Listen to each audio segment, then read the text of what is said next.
Hi friends, আমি Arnab. Welcome to my YouTube channel. আজকে গোলাপ গাছের গ্রীষ্মকালীন পরিচর্যা নিয়ে আলোচনা করব। আমার যে গোলাপ গাছটি রয়েছে সেটাতে পাতায় বেশিরভাগ জায়গাতেই দেখা যাচ্ছে হলুদ হয়ে গেছে এবং পোকা এবং মাইটস অ্যাটাক করেছে। পাতার তলাগুলো যেগুলো ব্রাউন কালারে ফুটো ফুটো টাইপের হয়ে গেছে।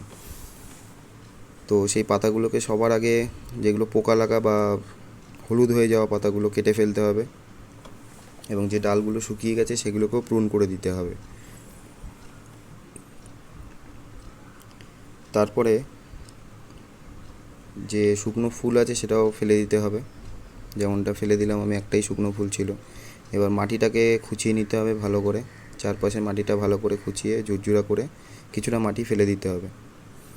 2 ইঞ্চি মতো মাটি ফেলে দিয়ে তারপরে আর একটুখানি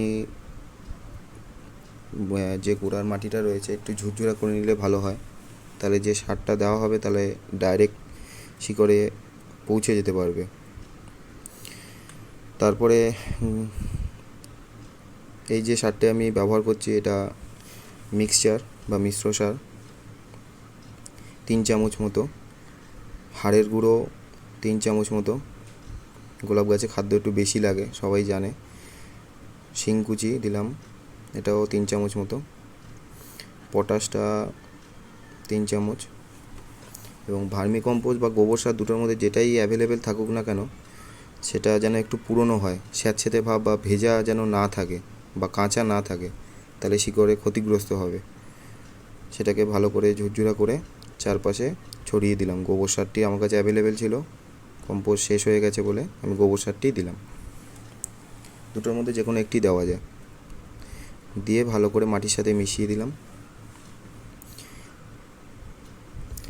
এবারে হাতের কাছে যে ফাঞ্জিসাইড আপনাদের থাকুক না কেন, সেটা সাফ হোক বা ব্যাবিস্টিন হোক, সেই সাফ ফাঞ্জিসাইড আমার কাছে ছিল, তো সেটা সামান্য একটু 2-3 ফোঁটা জলের মধ্যে গুলে যে ডালগুলো আমি প্রুন করেছিলাম বা কাটা হয়েছিল সেই ডালগুলোতে লাগিয়ে দিতে হবে, যাতে ফাঙ্গাস অ্যাটাক না করে। এবং অল্প কিছু পরিমাণ আমি মাটির চারপাশেও গাছের গোড়াতে দিয়ে দিলাম।